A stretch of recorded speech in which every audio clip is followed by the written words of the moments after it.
কল্পনা করো, তুমি হাঁটছ এক শহরে।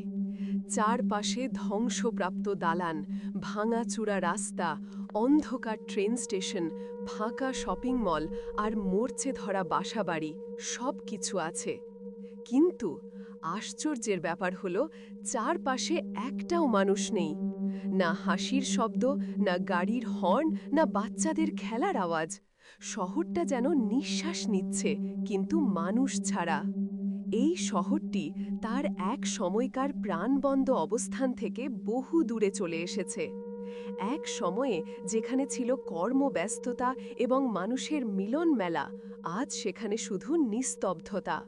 বাড়ির দরজাগুলো খুলে গেছে, জানালাগুলো ভাঙা, রাস্তার ওপর দিয়ে ঘুরে বেড়াচ্ছে ধূলিকণা আর আগাছা। গাড়িগুলো, যেগুলো এক সময় ছিল মূল্যবান, আজ সেগুলো কঙ্কালসার, মরচে ধরা, দাঁড়িয়ে আছে অযত্নে।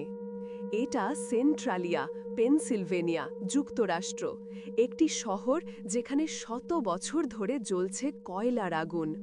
ভয়াবহ বিষাক্ত গ্যাসের কারণে মানুষ পুরো শহর ছেড়ে চলে গেছে। শহরের বুকে, যেখানে এক সময় ছিল জীবনের অভ্যন্তরীণ সম্পর্ক এবং রীতিনীতি, সেখানে এখন শুধু অন্ধকার আর অব্যক্ত এক শূন্যতা। যত দূর চোখ যায়, শুধু ভাঙা দেয়াল, ছিঁড়ে